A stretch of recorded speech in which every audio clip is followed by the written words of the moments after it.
تو یا علیم یا سمیع، یا علیم یا سمیع بھی کہہ کے آپ دعائیں کر سکتے ہیں. یہ یا سمیع یا علیم کہہ کر پکاریں، کیونکہ وہ آپ کے درد کو اچھی طرح سے سمجھ رہا ہے. جب آپ کہتے ہیں، ہم دیکھیں، ہم کسی انسان کے آگے اگر اپنا درد اور تکلیف کہتے ہیں نا، تو اسٹل وہ ہماری کیفیت کو اس درجے پر نہیں سمجھ پاتا جیسا کہ اللہ تعالیٰ سمجھ سکتے ہیں. تو وہ سن بھی رہا ہے اور جانتا بھی ہے. چلیے آگے بڑھتے ہیں.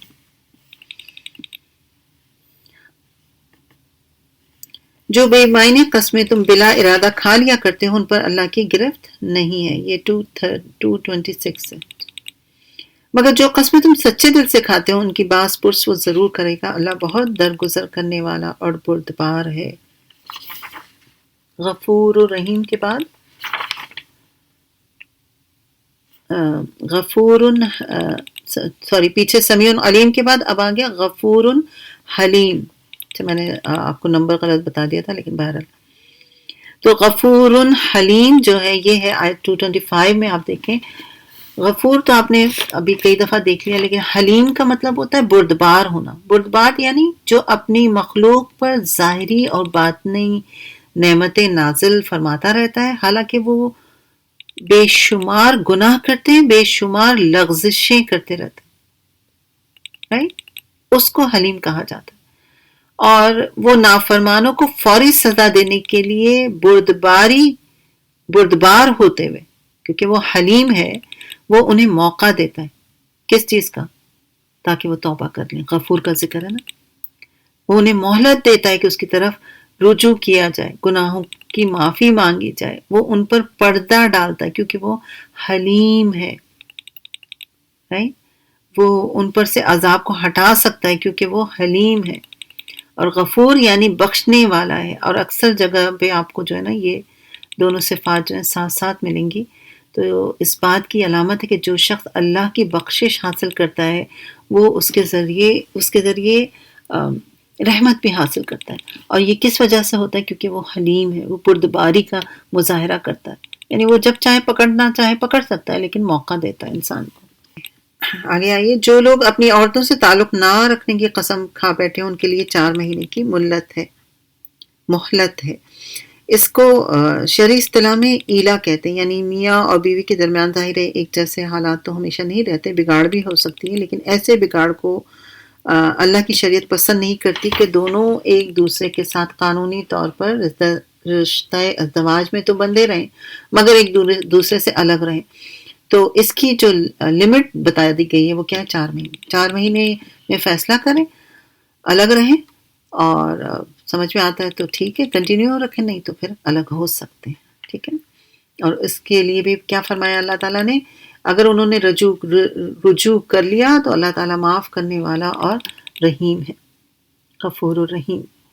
پھر استغفار کا آپ یہاں پر ذکر دیکھیں تو استغفار کے معنی کیا ہے؟ مغفرت طلب کرنا.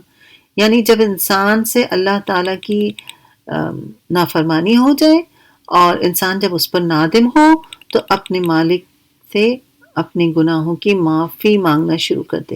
اس عمل کو استغفار کہا جاتا ہے. لیکن استغفار میں اپنے گناہوں سے سچے دل سے ندامت ہو. اور پھر ہم دیکھتے ہیں کہ رحیم کا لفظ جو یہاں پر آیا ہے، یعنی نہایت رحم کرنے والا، بہت نرمی کرنے والا کہا جاتا ہے. میں جو نمبرز آپ کو بتاتی ہوں اس کو ایک دم 100% صحیح مت سمجھیں، کیونکہ بعض کتابوں میں کچھ ہے کہیں کچھ ہے، لیکن بہرحال 114 دفعہ یہ لفظ جو ہے آیا، یہ صفت قرآن پاک میں آئی. تو قرآن کا مطالعہ کریں تو یہ حقیقت ہم پر آشکار ہوتی ہے کہ ہر نعمت جو ہے وہ کیا ہے؟ اللہ کی رحمت ہے.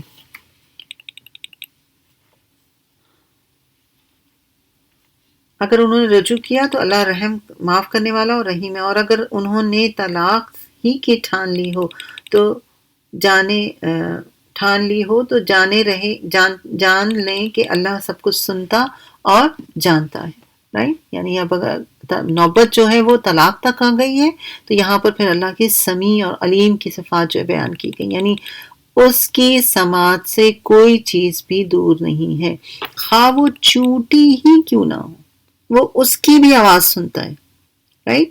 اور اس کے علیم جو ہے، اس کے علم کا کمال یہ کہ وہ ہر شے پر اس کا علم جو ہے محیط ہے، خواہ وہ ظاہر ہو یا ناظاہر ہو، خواہ وہ پوشیدہ ہو یا نا پوشیدہ ہو، خواہ وہ چھوٹا ہو یا بڑا ہو، خواہ وہ دل کی بات ہو یا باہر کی بات ہو. کیونکہ بات یہاں پہ کس کی ہو رہی ہے؟ طلاق کے موقع کی ہو رہی ہے. تو آپ دیکھیں کتنی جلدی جلدی یہ غفور الحلیم، غفور الرحیم، سمیع علیم جیسی صفات جو ہیں اللہ تعالیٰ نے یہاں پر بیان کی، تاکہ انسان جو ہے غور و فکر کرے اور سمجھے چیزوں کو، کیونکہ یہ معاملہ جو ہوتا ہے بہت سنجیدہ ہوتا ہے اوبویسلی. آگے آ جائیے آیت 228 میں. جن عورتوں کو طلاق دی گئی وہ 3 ماہ ایام ماہواری آنے تک اپنے آپ کو روکے رکھیں. ان کے لیے یہ جائز نہیں ہے کہ اللہ نے ان کے رحم میں جو کچھ خلق یعنی پیدا فرمایا ہے اسے چھپائیں. انہیں ہرگز ایسا نہیں کرنا چاہیے. اگر وہ اللہ اور روز آخرت پر ایمان رکھتی ہیں، ان کے شوہر کے تعلقات درست کر لینے پر آمادہ ہوں، تو وہ اس عدت کے دوران میں انہیں پھر اپنی زوجیت میں واپس لے لینے کے حقدار ہیں. عورتوں کے لیے بھی معروف طریقے پر ویسے ہی حقوق ہیں جیسے مردوں کے حقوق ان پر ہیں. البتہ مردوں کو ان پر ایک درجہ حاصل ہے، جسٹ 1 درجہ. اوکے. اور سب پر اللہ تعالیٰ غالب اقتدار اور حکیم و دانا موجود ہے. رائٹ.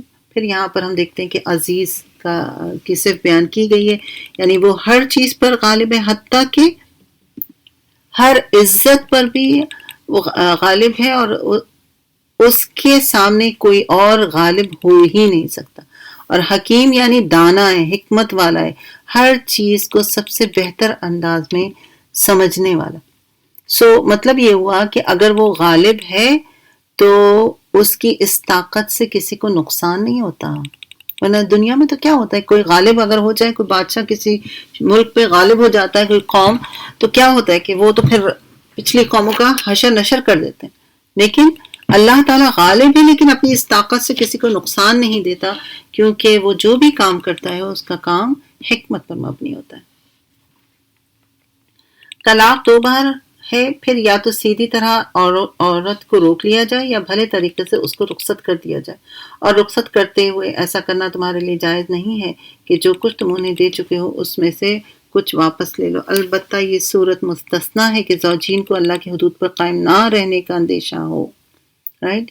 بہتر یہ کہ تب ہی ہو جب انسان کو لگے کہ وہ اپنے اللہ کے حقوق، اللہ کا جو شریعت کا جو حکم ہے وہ پورا نہیں کر پا رہا، تو پھر وہ طلاق لے لے.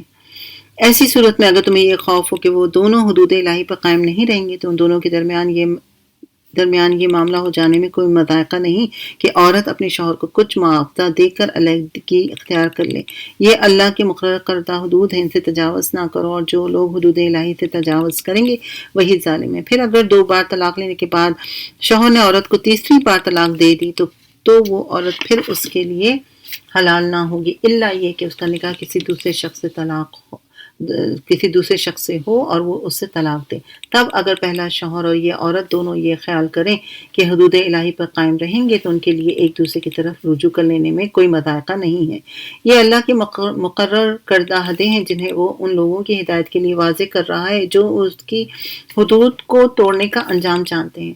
اور جب تم عورتوں کو طلاق دے دو اور ان کی عدت پوری ہونے کو آ جائے تو یا بھلے طریقے سے انہیں روک لو یا بھلے طریقے سے رخصت کر دو. محض ستانے کی خاطر انہیں نہ روکنا یہ زیادتی ہوگی. جو ایسا کرے گا وہ در حقیقت اپنے آپ پر ہی ظلم کرے گا. اللہ کی آیات کو کھیل نہ بناؤ. بھول نہ جاؤ کہ اللہ نے کس نعمت عظمیٰ سے تمہیں سرفراز کیا ہے. وہ تمہیں نصیحت کرتا ہے کہ جو کتاب اور حکمت اس نے تم پر نازل کی اس کا احترام ملحوظ رکھو. اللہ سے ڈرو اور خوب جان لو کہ اللہ تعالیٰ ہر بات کو جانتا ہے. وَعَلَمُوا أَنَّ اللَّهَ بِكُلِّ شَيْءٍ عَلِيمٌ. یہاں پر ہم پھر دیکھتے ہیں کہ اللہ تعالیٰ کی علیم کی صفت آئی ہے. اور اللہ تعالیٰ کے علم کے جو مختلف مراتب ہیں، یعنی اللہ تعالیٰ نے تمام چیزوں کو پیدا کیا. اللہ تعالیٰ پیدا کرنے سے پہلے بھی جانتا تھا اور بعد میں بھی جانتا. اور اللہ تعالیٰ کا سارا علم جو ہے وہ لوح محفوظ میں موجود ہے. حدیث سے ہمیں معلوم ہوتا ہے کہ اللہ تعالیٰ نے زمین اور آسمان کی تخلیق سے 50,000 سال پہلے قلم کو پیدا کیا اور اسے حکم دیا کہ لکھو. اور وہ سب کچھ شروع سے لے کر آخر تک جو کچھ ہونے والا ہے وہ سب کچھ جو ہے لکھ دیا گیا. تو آپ دیکھیں کہ تقدیر جو ہے وہ لکھی ہوئی ہے، ہر معاملہ جو ہے وہ لکھا ہوا ہے. ہونا وہی ہے جو اللہ تعالیٰ چاہتے ہیں. ایکچولی اللہ کو پتہ ہے کہ ہم کیا کرنے والے ہیں. تقدیر کی اگر پہ لمبی بحث کی تو وہ ایک الگ ٹاپک ہے. لیکن وہ علیم ہے، وہ ہر چیز کو بہت اچھے طریقے سے جانتا ہے. چونکہ یہاں پر آپ دیکھیں کہ طلاق کا معاملہ ہے تو بار بار اللہ تعالیٰ کی علم کی صفت جو ہے بیان کی جا رہی ہے. یعنی کوئی بھی نڈر ہو کے یہ نہ سمجھے کہ اس کی اگر وہ کوئی غلط کام کرتا ہے تو وہ چھپا لے گا یا چھپ جائے گا. نہیں، اللہ کے علم میں ہر بات موجود ہے. جب تم اپنی عورتوں کو طلاق دے چکو اور وہ اپنی عدت پوری کر لیں تو پھر اس میں حرج نہیں کہ وہ اپنے زیر تجویز شوہروں سے نکاح کر لیں جبکہ وہ معروف طریقے سے باہم طور پر راضی ہوں. تمہیں نصیحت کی جاتی کہ ایسی حرکت ہرگز نہ کرنا. اگر تم اللہ اور روز آخرت پر ایمان لانے والے ہو تمہارے لیے پاکیزہ طریقہ یہی ہے کہ اس سے باز رہو. اللہ تعالیٰ جانتا ہے تم نہیں جانتے. جو باپ چاہتے ہیں کہ ان کی اولاد پوری مدت ریاضت تک دودھ پیے، اب یہاں سے دودھ پینے کا ذکر آ رہا ہے، تو مائیں اپنے بچوں کو کامل 2 سال دودھ پلائیں. اس صورت میں بچے کے باپ کو معروف طریقے سے انہیں کھانا کپڑا دینا ہوگا مگر کسی پر اس کی وسعت سے بڑھ کر نہ ڈالا جائے. نہ تو ماں کو اس وجہ سے تکلیف میں ڈالا جائے کہ بچہ اس کا ہے اور نہ باپ ہی کو اس وجہ سے تنگ کیا جائے کہ بچہ اس کا ہے. دودھ پلانے والی کا یہ حق جیسا بچے کے باپ پر ہے ایسا ہی اس کے وارث پر بھی ہے. لیکن اگر فریقین باہمی رضامندی یا مشورے سے دودھ چھوڑانا چاہیں تو ایسا کرنے میں کوئی مذائقہ نہیں ہے. اور اگر تمہارا خیال اپنی اولاد کو کسی غیر عورت سے دودھ پلوانا ہو تو اس میں بھی کوئی حرج نہیں ہے، بشرطے کہ اس کا جو کچھ معاوضہ طے کرو وہ معروف طریقے پر ادا کرو. اللہ سے ڈرو اور جان رکھو کہ جو کچھ تم کرتے ہو اللہ سبحانہ و تعالیٰ سب کچھ دیکھ رہا ہے. اب یہ بصیر کی صفت جو ہے یہاں پر آئی ہے اور فرمایا کہ واتقوا اللہ، اللہ سے ڈرتے رہو، یعنی کہیں اس کی نافرمانی نہ کرنے بیٹھ جانا، کیونکہ اس کے جو احکامات ہیں وہ بلا وجہ نہیں ہیں. اور یہ سمجھ لینا ضروری ہے کہ اللہ تعالیٰ کے احکامات کو اگر کوئی ٹال رہا ہے تو بیسیکلی وہ اپنے حق میں عذاب کو بٹور رہا ہے. اور فرمایا وَاعْلَمُوا، خوب یاد رکھو اللہ تعالیٰ تم جو کچھ بھی کر رہے ہو اس کو دیکھ رہا ہے. ابھی تک دیکھیں آپ ایک علیم کی بات ہو رہی تھی، جانتا ہے. لیکن جب دیکھنے کی بات ہوتی ہے تو تھوڑی کیفیت ڈیفرنٹ ہو جاتی. ایک ہمیں کوئی آ کے بتا نا کہ فلانا شخص جو ہے وہ تمہارا کچا چھٹا سب جانتا ہے تو انسان اٹس اوکے. لیکن ایک انسان کو پتا ہوا کوئی مجھے واچ کر رہا ہے، باضابطہ مجھے مستقل دیکھ رہا ہے تو فرق ہے نا. تو یہاں پر بصیر کی صفت بیان کی گئی کیونکہ یہاں پر دودھ پلانے کی بات ہو رہی ہے نا، تو یہ نہ ہو کہ ماں جو ہے وہ زیادہ پیسے مانگ رہی ہو شوہر سے، جو کہ اب شوہر نہیں تھا، طلاق ہو گئی تو کیونکہ اس کا باپ ہے، یا مرد جو ہے وہ بچے کی ماں کے ساتھ کوئی زیادتی کر رہا ہے، نہیں دے رہا ہے، تو اللہ تعالیٰ کا تم جو کچھ بھی کر رہے ہو تم دھوکہ نہیں دے سکتے کیونکہ وہ تمہاری نیتوں سے بھی واقف ہے اور تمہیں دیکھ بھی رہا ہے. رائٹ؟ تو انسان کے اندر ایک خوف کی کیفیت جو ہے وہ پیدا ہوتی ہے. مطالعے سے پتہ چلتا ہے یہ تقریباً 42 ٹائمز جو ہے قرآن پاک میں یہ صرف بیان کی گئی ہے. تم میں سے جو لوگ مر جائیں ان کے پیچھے اگر ان کی بیویاں زندہ ہوں تو وہ اپنے آپ کو 4 مہینے 10 دن روکے رکھیں، پھر جب ان کی مدت پوری ہو جائے تو انہیں اختیار ہے کہ اپنی ذات کے معاملے میں معروف طریقے سے جو چاہیں کریں. تم پر اس کی کوئی ذمہ داری نہیں. اللہ تم سب کے اعمال سے باخبر ہے. خبیر، پہلے بصیر تھا اور اب خبیر ہے. خبیر کا مطلب خبر رکھنے والا، جس سے کوئی بھی چیز پوشیدہ نہ ہو بلکہ حرکت، سکون، اضطراب، اطمینان، غرض ہر چیز کی وہ خبر رکھتا ہے. علم ہر ظاہر اور پوشیدہ چیز کے لیے عام ہے مگر پوشیدہ چیزوں کے جاننے کو خبر کہا جاتا ہے اور جاننے والے کو خبیر کہا جاتا ہے. یعنی علم علیم جو ہے وہ بھی کیا ہے؟ جاننا ہے نا، لیکن پوشیدہ چیزوں کے جاننے کا. لیکن خبیر کیا ہو گیا؟ جو ظاہری چیزوں کو بھی جانتا ہے.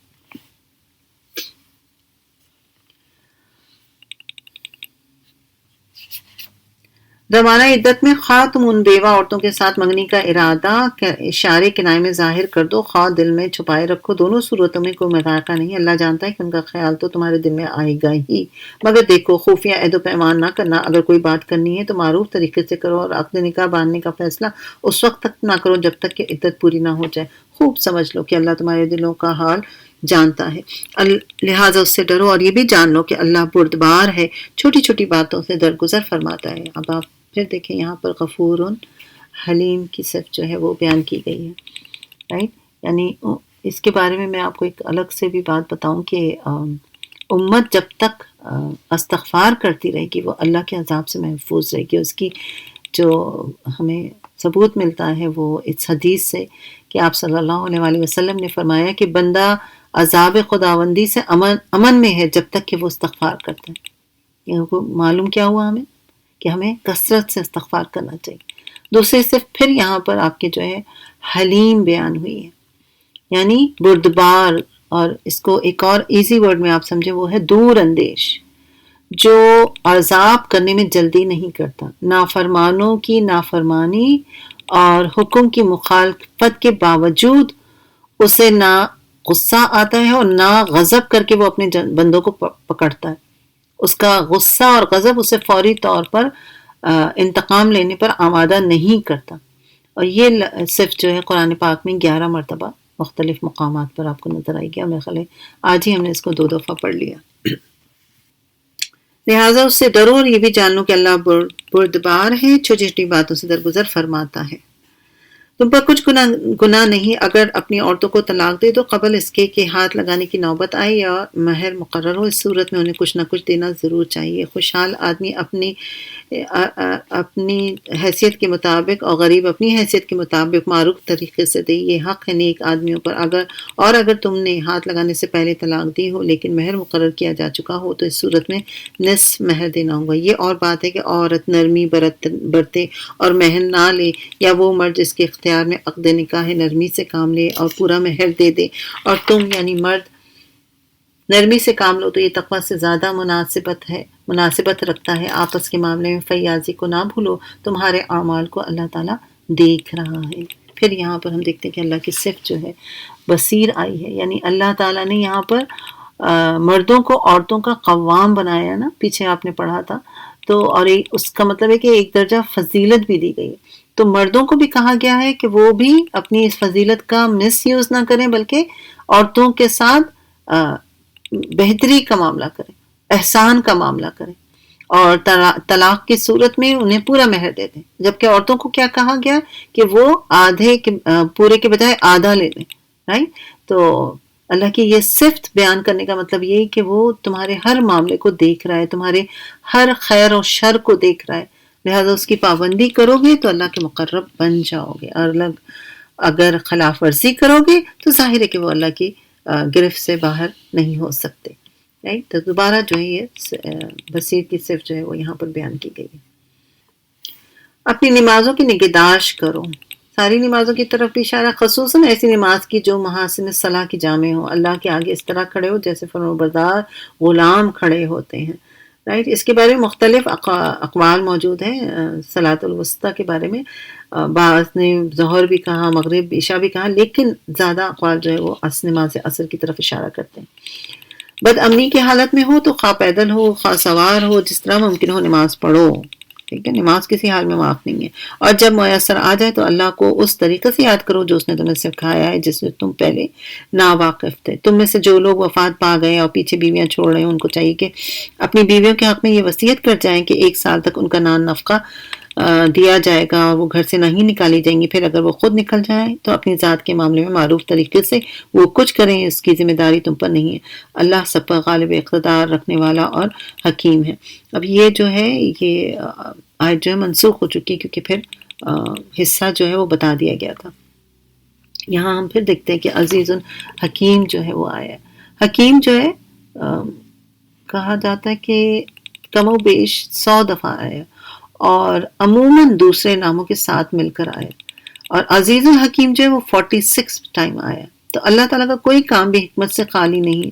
یہ ممکن ہے کہ ہمیں سمجھ میں نہ آئے مگر یقیناً کوئی نہ کوئی حکمت ضرور ہوتی ہے، یعنی وہ ہر چیز کو بہتر طور پر سمجھنے والا ہے. اور عزیز تو ہم کئی دفعہ کر چکے ہیں، انشاءاللہ آگے بھی 12 آئے گا، میں وہاں بھی اس کو کور کروں گی. میرے پاس ہے پوائنٹ اس کا موجود، لیکن نیکسٹ ٹائم کے لیے انشاءاللہ. اسی طرح جن لوگوں کو طلاق دی ہو انہیں بھی مناسب طور پر کچھ نہ کچھ دے کر رخصت کیا جائے، یہ حق ہے متقی لوگوں پر۔ اسی طرح اللہ اپنے احکام تمہیں صاف صاف بتاتا ہے، امید ہے کہ تم سمجھ بوجھ کر کام کرو گے۔ تم نے ان لوگوں کے حال پر بھی کچھ غور کیا جو موت کے ڈر سے اپنے گھر بار چھوڑ کر نکلے اور ہزاروں کی تعداد میں تھے، اللہ نے ان سے فرمایا مر جاؤ، پھر اس نے ان کو دوبارہ زندگی بخشی۔ حقیقت یہ ہے کہ اللہ انسان پر بڑا فضل فرمانے والا ہے، مگر اکثر لوگ شکر ادا نہیں کرتے۔ مسلمانوں، اللہ کی راہ میں جنگ کرو اور خوب جان رکھو کہ اللہ سننے والا اور علیم ہے، سننے والا اور جاننے والا ہے، سمیع علیم۔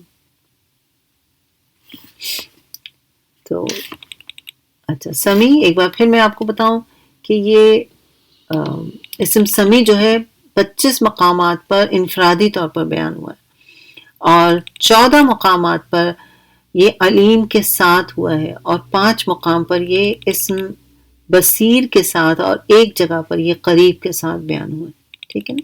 یہ فرق جو ہے آپ لکھ سکتے ہیں۔ اسی طرح علیم جو ہے یہ فعیل کے وزن پر ہے، مبالغہ کا صیغہ ہے، یعنی بہت زیادہ اور ہر وقت جاننے والا ہے، ٹھیک ہے۔ ہو سکتا ہے میں نے آپ کو پہلے بھی اس کا نمبرز بتائے ہوں تو وہ اکارڈنگ ٹو بک ہے، ہو سکتا ہے الگ الگ بھی بتا رہی ہوں میں آپ کو، لیکن اگر آپ لکھ رہے ہوں گے نا تو اچھا آپ کو پتہ چلے گا کہ بعض کتابوں میں اتنا ہے، بعض میں اتنا ہے۔ تو یہاں جہاں سے میں نے یہ لیا ہے تو یہ تقریباً 125 مرتبہ قرآن پاک میں یہ نام آیا ہے علیم۔ تم میں سے کون ہے جو اللہ کو قرض حسنہ دے تاکہ اللہ اسے کئی گنا بڑھا چڑھا کر واپس کر دے؟ گھٹانا بھی اللہ کے اختیار میں اور بڑھانا بھی، اور اسی کی طرف تمہیں پلٹ کر جانا ہے۔ پھر تم نے اس معاملے پر بھی غور کیا جو موسیٰ کے بعد سرداران بنی اسرائیل کو پیش آئے۔ انہوں نے اپنے نبی سے کہا ہمارے لیے ایک بادشاہ مقرر کر دو تاکہ ہم اللہ کی راہ میں جنگ کریں۔ نبی نے پوچھا کہیں ایسا تو نہیں ہوگا کہ تم کو لڑائی کا حکم دیا جائے پھر تم نہ لڑو؟ وہ کہنے لگے بھلا یہ کیسے ہو سکتا ہے کہ ہم راہ خدا میں نہ لڑیں جبکہ ہمیں اپنے گھروں سے نکال دیا گیا اور ہمارے بال بچے ہم سے جدا کر دیے گئے؟ مگر جب جنگ کا حکم دیا گیا تو ایک قلیل تعداد کے سوا وہ سب پیٹھ موڑ گئے اور اللہ ان میں سے ایک ایک ظالم کو جانتا ہے۔ ان کے نبی نے ان سے کہا کہ اللہ نے طالوت کو تمہارے لیے بادشاہ مقرر کیا ہے۔ یہ سن کر وہ بولے ہم پر بادشاہ بننے کا وہ کیسے حقدار ہو سکتا ہے؟ اس کے مقابلے میں بادشاہی کے ہم زیادہ مستحق ہیں، وہ تو کوئی بڑا مالدار آدمی نہیں۔ نبی صلی اللہ علیہ وسلم نبی نے جواب دیا اللہ نے تمہارے مقابلے میں اسی کو منتخب کیا اور اس کو دماغی اور جسمانی دونوں قسم کی اہمیتیں وافر مقدار کے ساتھ عطا فرمائی ہیں۔ اللہ کو اختیار ہے کہ اپنا ملک جسے چاہے دے دے، اللہ بڑی وسعت رکھتا ہے، واسع علیم، اور وہ سب کچھ اس کے علم میں ہے۔ واسع بھی جو ہے اس کا مطلب کیا ہوتا ہے؟ وسعت والا، کشادگی والا، یعنی جس کا وجود مخلوق کے اندازوں سے کہیں بڑھ کر ہو اور اس کی رحمت اور علم ہر چیز پر محیط ہو، اس کا رزق سب کے لیے کافی ہو، رائٹ؟ وسعت والا ہو، پھیلا کے دینے والا ہو، خوب دینے والا ہو، اور علیم جاننے والا ہو، اور ہر بات کو، غیب کو بھی اور انسانوں کے تمام اعمال سے وہ اچھی طریقے سے واقف ہو۔ اس کے ساتھ ان کے نبی نے ان کو یہ بھی بتایا کہ خدا کی طرف سے اس کا بادشاہ مقرر ہونے کی علامت یہ کہ اس کے عہد میں وہ صندوق تمہیں واپس مل جائے گا جس میں تمہارے رب کی طرف سے تمہارے لیے سکون قلب کا سامان ہے، جس میں آل موسیٰ آل ہارون نے چھوڑے ہوئے تبرکات ہیں اور جس کو اس وقت فرشتے سنبھالے ہوئے ہیں۔ اگر تم مومن ہو تو یہ تمہارے لیے بڑی نشانی ہے۔ اور جب طالوت لشکر لے کر چلا تو اس نے کہا ایک دریا پر اللہ کی طرف سے تمہاری آزمائش ہونے والی ہے، رائٹ؟ اب طالوت جو ان کا لیڈر بن گیا اور اس کے جب وہ لے کر چلے تو اس کی طرف اشارہ ہے کہ وہ تمہیں آزمائش لے گا، جو اس کا پانی پیے گا وہ میرا ساتھی نہیں ہے، میرا ساتھی صرف وہ ہوگا جو اس سے پیاس نہ بجھائے۔ ہاں ایک آدھ چلو پی لو تو ٹھیک ہے، مگر ایک قلیل گروہ کے سوا سب اس دریا سے سیراب ہو گئے، یعنی خوب بھر کے پانی پیا۔ پھر جب طالوت اور اس کے ساتھی مسلمان دریا پار کر کے آگے بڑھے تو انہوں نے طالوت سے کہہ دیا کہ آج ہم جالوت اور اس کے لشکروں کا مقابلہ کرنے کی طاقت نہیں رکھتے، لیکن جو لوگ یہ سمجھتے تھے کہ انہیں ایک دن اللہ سے ملنا ہے انہوں نے کہا بارہا ایسا ہوا ہے کہ ایک قلیل یعنی چھوٹا سا گروہ اللہ کے اذن سے ایک بڑے گروہ پر غالب آ چکا ہے۔ اللہ صبر کرنے والوں کا ساتھی ہے۔ اور جب وہ طالوت اور اس کے لشکروں کے مقابلے میں نکلے تو انہوں نے دعا کی ربنا افرغ علینا صبرا وثبت اقدامنا وانصرنا علی القوم الکافرین، اے ہمارے رب ہم پر صبر کو انڈھیل دیجئے اور ہمارے قدم جما دیجئے اور اس کافر گروہ پر ہمیں فتح نصیب فرمائیے۔ آخر کار اللہ کے اذن سے انہوں نے کافروں کو مار بھگایا اور داؤد نے جالوت کو قتل کر دیا، اور اللہ نے اس سے سلطنت اور حکمت سے نوازا اور جن جن چیزوں کا چاہا اس کو علم دیا۔ اگر اس طرح اللہ تعالیٰ انسانوں کے ایک گروہ کو دوسرے گروہ کے ذریعے سے ہٹاتا نہ رہتا تو زمین کا نظام بگڑ جاتا، رائٹ؟ یعنی پورا ایک واقعہ ہے۔ تو اگر اس طرح سے اللہ تعالیٰ نہ کریں تو پھر تو ناخدا بن بیٹھے، تھوڑی سی طاقت ہی آ جاتی ہے تو انسان کا دماغ خراب ہونا شروع ہو جاتا ہے۔ کو جا کے ہمیشہ کے لیے کسی کو اللہ تعالیٰ جو ہے بادشاہی بنا کر چھوڑتے نہیں، اللہ تعالیٰ بدلتے رہتے ہیں، عروج بھی آتا ہے تو زوال بھی آتا ہے، لیکن دنیا کے لوگوں پر اللہ کا بڑا فضل ہے۔ اچھا، یہ اللہ کی آیات ہیں جو ہم ٹھیک ٹھیک سنا رہے ہیں، اور تم یقیناً ان لوگوں میں سے ہو جو رسول بنا کر بھیجے گئے ہیں۔